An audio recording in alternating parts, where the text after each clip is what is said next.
Donc, j'étais tout à l'heure en train de vous parler de la vengeance donc, du Seigneur sur les incrédules. Et chacun donc devait pouvoir retenir tout ça. Vous savez, je parlais avec beaucoup de ferveur et donc je crois que quelqu'un a compris déjà le sens de mon défoulement parce que il faut comprendre ce qui se passe pour que tu puisses être dans cet état.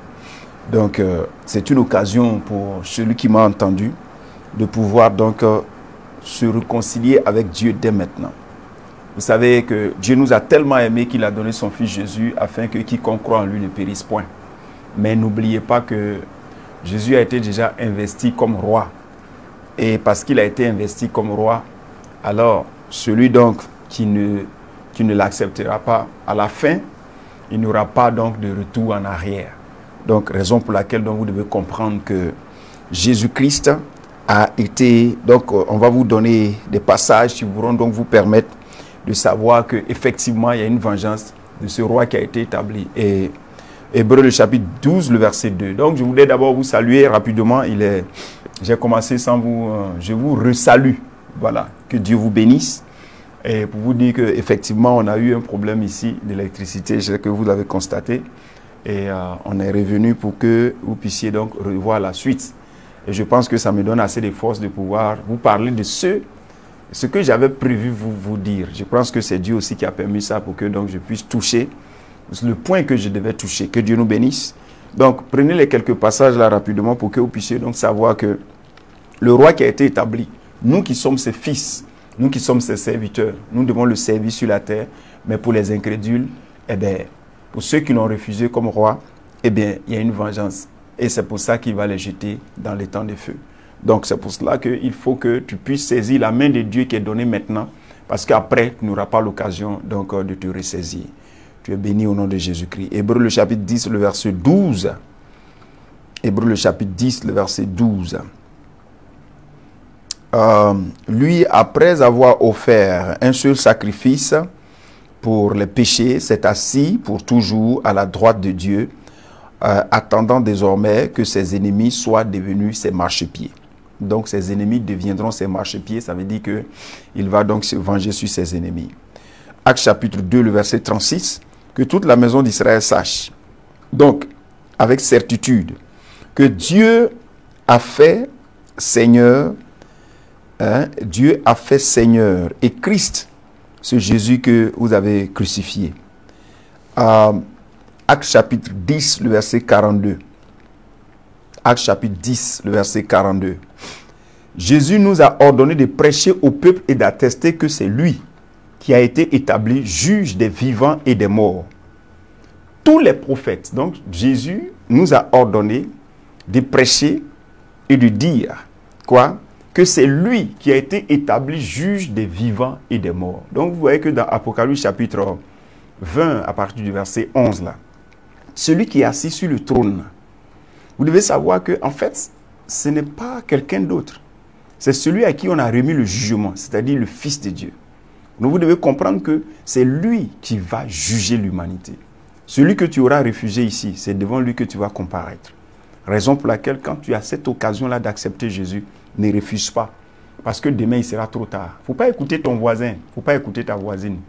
C'est chacun. Il faut savoir que le salut, c'est individuel. On ne va pas là-bas en groupe. C'est individuel. C'est pour cela que si tu crois, il ne faut pas regarder les gens.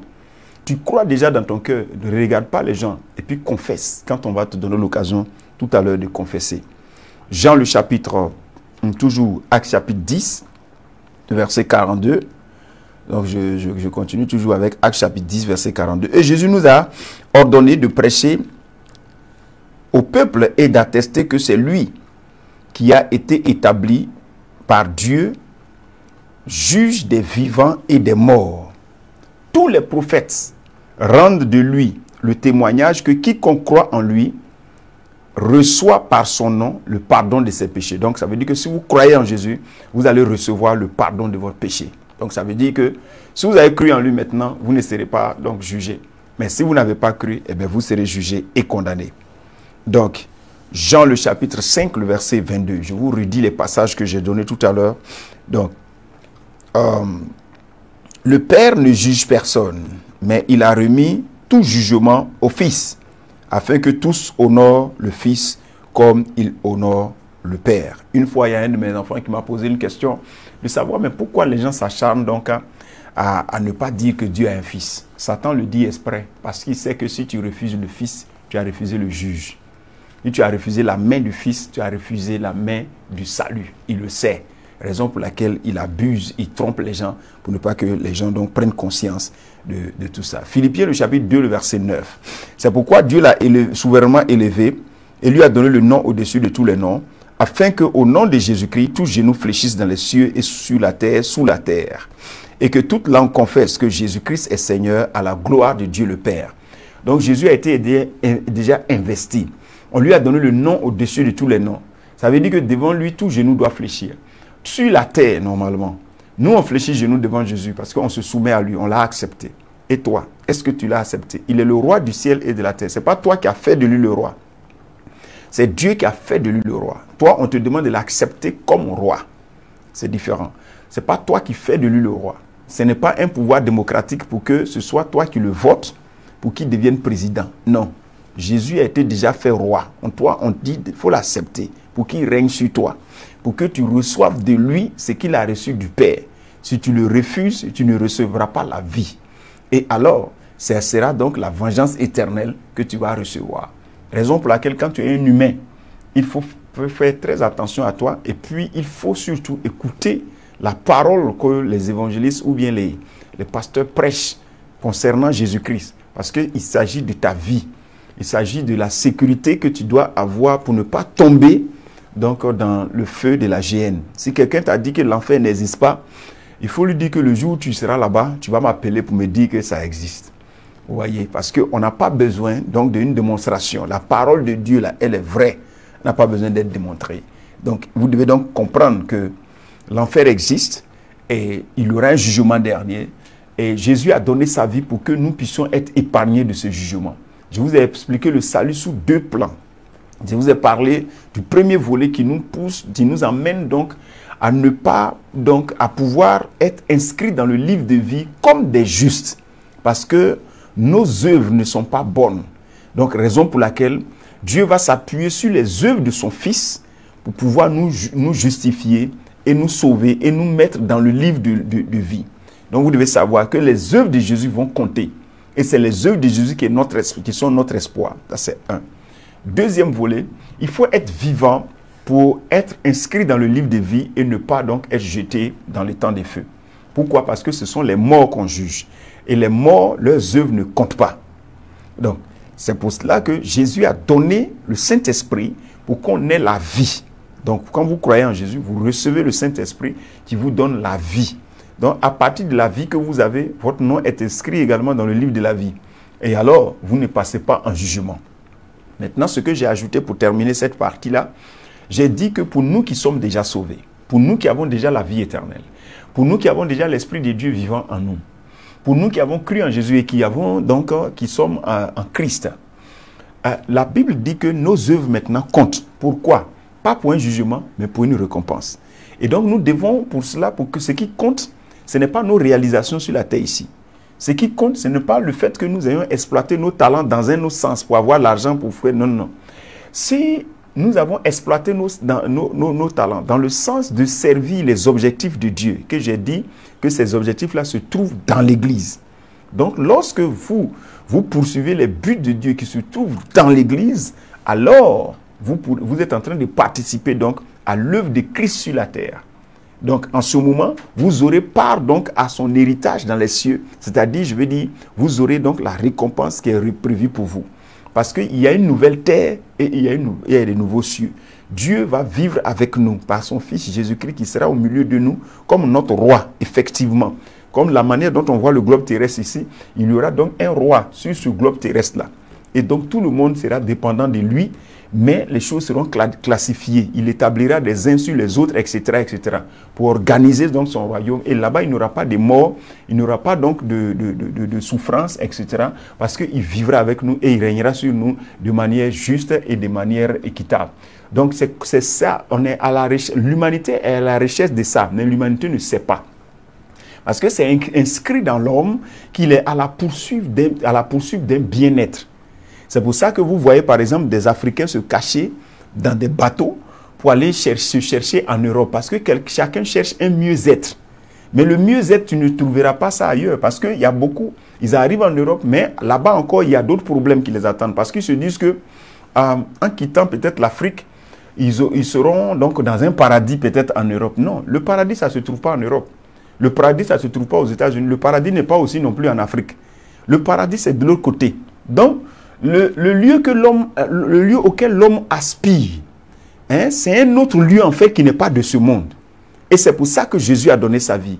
Ce désir de retrouver cet Eldorado-là, c'est dans tous les êtres humains. Voilà. Le désir de retrouver aujourd'hui, par exemple, vous voyez dans les nations, on ne fait que changer les gouvernements seulement. On change les gouvernements. On se dit tel gouvernement, ah vraiment, il nous crée des problèmes, on veut l'autre. Après, quand l'autre vient, on dit non, lui là, on ne veut pas, on veut l'autre. En réalité, ce qu'on cherche, c'est quoi? On cherche un roi, c'est-à-dire quelqu'un qui va régner sous nous pour nous satisfaire parce qu'on est des esprits créés par quelqu'un. Et celui qui va nous satisfaire réellement, ce n'est pas un humain. Ce n'est pas un humain. Il est devenu humain et il est ressuscité d'entre les morts pour nous sauver et il est assis sur son trône. Il nous attend pour régner sur nous. C'est ce désir-là qui est en nous. C'est pour ça qu'aucun gouvernement ne nous satisfait. C'est pour ça, parce qu'en réalité, il y a un gouvernement qui peut nous satisfaire. Et ce gouvernement-là, c'est le gouvernement de Jésus-Christ. C'est le pouvoir royal de Christ. C'est à ça qu'on aspire en réalité. Mais on ne sait pas. Vous allez également constater que l'homme a soif l'homme n'aime pas rester seul. L'homme veut être dans une condition d'être aimé autour de lui. Il veut sentir l'amour autour de lui. Aucun homme ne tient dans un climat de haine. Aucun homme ne peut tenir dans une famille où tout le monde le haït. S'il y a un coin où tout le monde te hait, tu ne peux pas tenir là-bas. L'être humain est né pour être entouré de gens qui l'aiment. Mais tu ne peux pas trouver sur la terre, tu ne peux pas trouver ça sur la terre ici. Donc, ce qui fait que dans nos familles, on est là pour 2 jours, après on s'en va, on retrouve nos familles, etc. Mais il y a toujours quelque part des frustrations.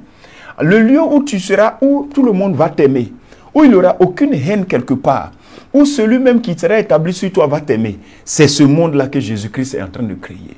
C'est ce qui est tapis dans le cœur de tout le monde. Mais tout le monde ne sait pas au juste d'où est-ce que ça vient, cette insatisfaction intérieure. C'est parce qu'il y a un autre monde que Dieu va créer. Ce monde-là n'est pas en fait fait pour que nous puissions y être pour toujours. Vous devez le comprendre. Et pour vous qui avez été sauvés, vous devez savoir qu'il y a un lieu où vous serez encore plus heureux. Maintenant, qu'est-ce qu'il vous faut faire sur la terre? Vous aurez des joies éphémères. Mais ces joies-là seront accompagnées de persécutions et autres parce que Dieu va vous bénir. Mais il y aura des persécutions, des choses comme ça. Mais qu'est-ce que vous devez faire au-delà de tout ça? Servir le Seigneur.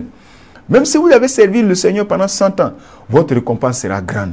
Si vous avez servi le Seigneur pendant 150 ans, votre récompense sera grande. Sachez que les bénédictions sont déjà là. Nous avons été déjà bénis de toutes sortes de bénédictions dans les lieux célestes en Jésus-Christ. Vous devez savoir que la longévité est pour nous. Vous devez savoir que la santé est pour nous. Mais tout ça ne s'établit que lorsque nous rentrons dans notre vrai registre. Quel est notre registre? Notre registre est le registre de serviteur de Dieu. C'est ce que nous les chrétiens, on n'avait pas compris depuis longtemps. Et puis quand on devient chrétien, on passe notre temps à jeûner, à prier pour notre mariage, à jeûner, à prier pour notre voyage. Mais quand on jeûne, on prie pour des choses comme ça, en réalité, on attriste Dieu. Et la Bible déclare, vous demandez, vous ne recevez pas parce que vous demandez mal. Dans le but de faire quoi? Dans le but de satisfaire vos passions. C'est comme ça que tu ne peux pas dépérir à cause d'un voyage. Tu ne peux pas dépérir à cause d'un mariage. Mais tu peux dépérir au moins à cause de ce que tu voudrais que l'Église s'étende dans tel lieu, mais il se trouve qu'il y a tellement d'opposition là, tu rentres dans un moment de jeûne pour prier pour que cette telle chose soit faite. Vous voyez, donc on est appelé à se donner pour les œuvres de Christ et non à se donner pour nous-mêmes nos œuvres. Jacques, le chapitre 4, le verset 3. Nous avons été trompés par le diable. Nous avons été séduits par le diable. Il nous a eu. Le fait qu'il ne nous a pas empêché de nous convertir.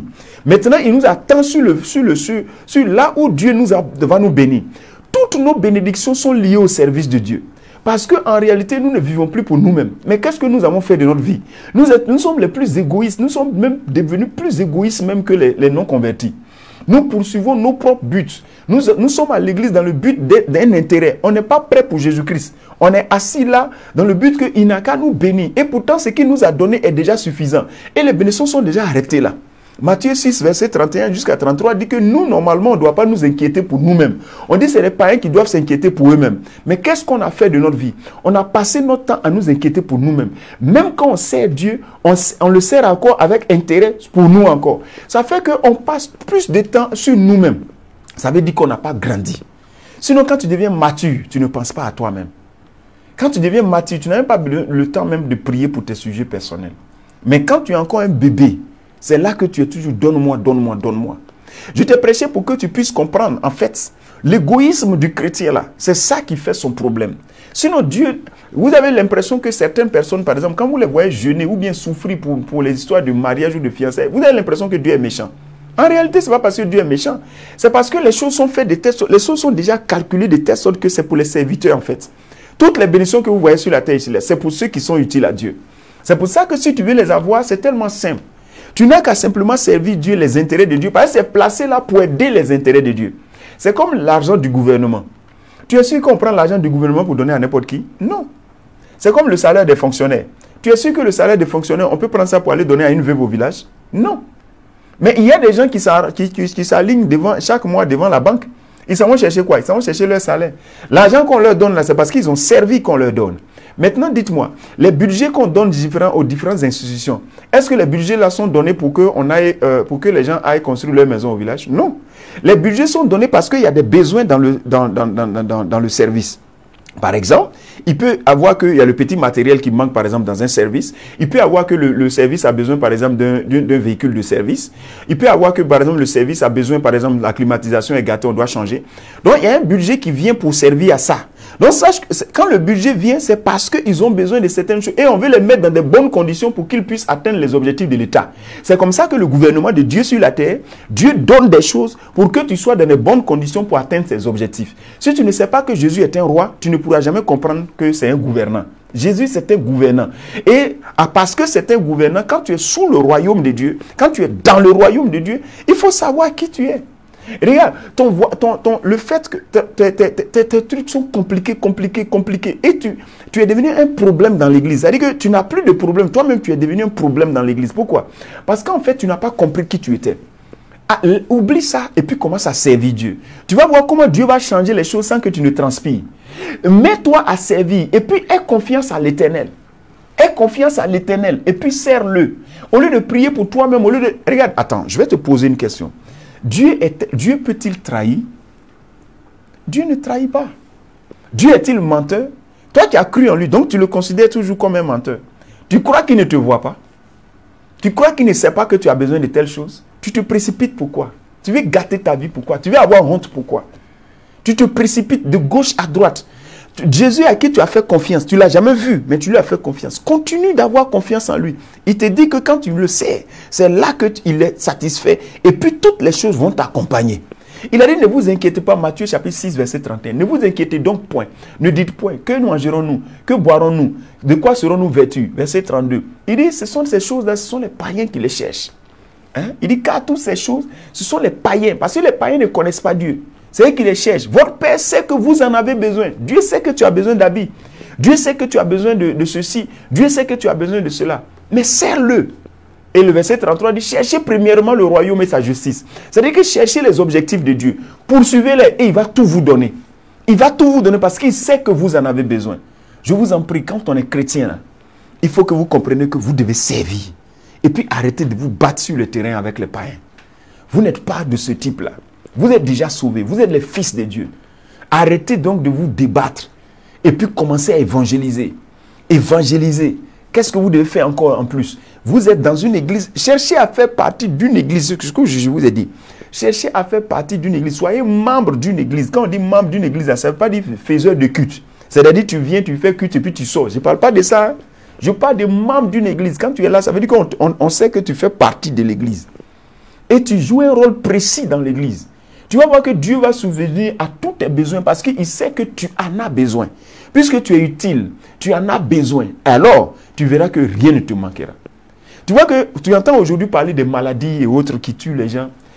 Regarde, une maladie pour même un être humain qui a son serviteur chez lui, qui lui est utile. Si maladie vient l'attaquer là, il va tout faire pour le soigner. À plus forte raison, Dieu qui guérit de toutes sortes de maladies. Si vous voyez des chrétiens aujourd'hui qui sont emportés par les maladies, ne donnez pas trop de pouvoir au diable. Hein. Ne donnez pas trop. Il y a des gens qui sont restés inutiles. Ils ont comme été livrés au diable. La Bible déclare que ce type de personnes, il faut les livrer au diable. C'est-à-dire quand on dit livrer au diable, ça veut dire simplement que Dieu, puisque tu as décidé d'être inutile. Donc, bon, parce que quand tu es là, tu n'es pas là, ça change rien. Ça n'ajoute rien au royaume, ça ne retranche rien au royaume sur la terre. Donc, alors, tu peux mourir, il n'y a pas de problème. C'est comme ça que plusieurs fils de Dieu ont écourté leur vie. J'aurai le temps d'expliquer ce qu'on appelle un nouvel homme en Christ et puis comment il doit marcher sur la terre. Sa vie dépend de quoi? J'aurai le temps de t'expliquer tout ça. Mais j'ai voulu aborder ça avec toi pour terminer comme ça, pour te faire comprendre qu'il y a un problème. Tu dois te ressaisir. Donne-toi une deuxième fois à Jésus. Ça veut dire quoi? Tu t'es déjà donné à Jésus, tu es sauvé. Donne-toi maintenant à Jésus pour le servir. Tu es resté bras croisés, tu es resté inutile. Donne-toi à Jésus maintenant pour le servir. Et quand tu seras en train de le servir, tu verras donc que Dieu s'occupera de toi. Tu es béni au nom de Jésus-Christ. Tu es béni au nom de Jésus-Christ. Je voulais continuer pour t'enseigner, mais je ne suis pas convaincu parce que je crois que j'ai passé vraiment assez de temps. Il est quelle heure actuellement? Le 17h22. Si je commence ce que je vais commencer là, je ne pense pas que tu puisses finir maintenant. On sera dans les 18h30, 19h. Donc, c'est pour ça que je préfère mettre ça à demain. Donc, je vais t'enseigner le troisième volet du salut. Je t'ai expliqué deux aspects du salut. Le troisième aspect du salut, qui est le dernier aspect, pour que tu puisses comprendre ce que c'est que le salut. Et à partir de là, maintenant, je serai en train de t'expliquer, donc, le nouvel homme en Christ toujours, pour pouvoir te montrer comment il doit marcher, sa vie dépend de quoi, etc., etc. Tu es béni au nom de Jésus, je prie pour toi. Je prie pour celui-là qui veut donner sa vie à Jésus. Je lui demande simplement de répéter après moi, Seigneur Jésus, j'ai appris aujourd'hui que tu as été établi juge des vivants et des morts. Je ne le savais pas, mais je l'ai appris maintenant. Seigneur, je décide donc de te reconnaître comme mon Seigneur, parce que tu as été établi Seigneur. Je te reconnais comme mon Seigneur. Je te prie de me donner la vie que tu es venu donner aux hommes. Je veux recevoir ma portion afin d'être sauvé, afin d'être épargné du jugement. Seigneur, je t'accepte dès aujourd'hui comme mon Seigneur et mon Sauveur. Merci. Merci Seigneur de m'accepter comme ton enfant. Au nom de Jésus. Amen. Donc, si tu l'as fait avec sincérité, il faut savoir que le Seigneur t'a accepté parce que c'est ce qu'il a dit en fait. Il est fidèle. Et comme il a dit une chose, il tient à sa parole. Et parce qu'il tient à sa parole, alors il t'accueillera. Tu es béni au nom de Jésus-Christ. Donc, pour ceux-là qui sont déjà chrétiens, je vais prier pour toi. Père, je vais te rendre grâce, je veux bénir ton nom pour cet enfant qui m'a écouté et qui m'a regardé. Je prie que Seigneur, que le zèle qui était mort en lui, que ce zèle-là se réveille au nom de Jésus-Christ. Seigneur, je prie que tu indiques à chacun ce qu'il doit faire dans la maison du Seigneur, ce qu'il doit faire pour toi, afin que, Seigneur, Père éternel Dieu, sa récompense soit rétablie. Seigneur, donne à quelqu'un ce qu'il doit faire exactement pour qu'il puisse relever sa face. Pour que, Seigneur, Père éternel Dieu, tout ce qu'il est en train de connaître comme problème cesse au nom de Jésus-Christ. Je parle ici à quelqu'un. Vous qui jouez avec le paiement de votre dîme, je vous en prie. C'est-à-dire que payez votre dîme aussi simplement dans votre église. Si vous aimez le dévoreur, vous allez voir que vous allez souffrir pour rien. En fait, donnez l'occasion au Saint-Esprit de vous prouver que Dieu est puissant. C'est pour ça qu'il dit, mettez-moi au défi. Il a dit, mettez-moi à l'épreuve et vous verrez si je ne menacerai pas le dévoreur. Tu n'as pas donné l'occasion à Dieu de menacer le dévoreur. Ça fait que jusqu'à aujourd'hui, ton problème perdure. Je t'en prie, il faut commencer. Commence à payer ta dîme dans ton église. Et puis, au-delà de ça, cherche à faire quelque chose pour ton église, quel que soit le lieu où tu es. Aujourd'hui, moi, je suis en train de servir l'Éternel ici, à travers les réseaux sociaux. Tu me reçois là-bas. Ça veut dire qu'on peut utiliser tous les moyens pour servir Dieu. On peut utiliser tous les moyens pour rentrer en contact avec son église. Tu es béni au nom de Jésus-Christ. Sois en paix. Et puis, donc, on est à demain à 15h pour que je t'explique le troisième volet du salut, qui est être sauvé du diable ou du gouvernement de Satan. Tu es béni. Donc, demain, nous allons en parler. Sois en paix. On a fini pour aujourd'hui.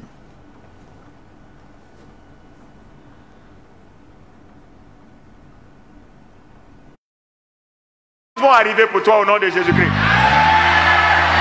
L'Éternel touche cette affaire. L'Éternel touche cette affaire. Et les choses commencent à avancer au nom puissant de Jésus-Christ. Les choses commencent à bouger au nom puissant de Jésus-Christ. Les choses commencent à bouger au nom puissant de Jésus-Christ. Attends, je suis en train de parler de la part de Dieu. Et les choses vont arriver pour toi au nom de Jésus-Christ. L'Éternel touche cette affaire. L'Éternel touche cette affaire. Et les choses commencent à avancer au nom puissant de Jésus-Christ. Les choses commencent à bouger au nom puissant de Jésus-Christ. Les choses commencent à bouger au nom puissant de Jésus-Christ.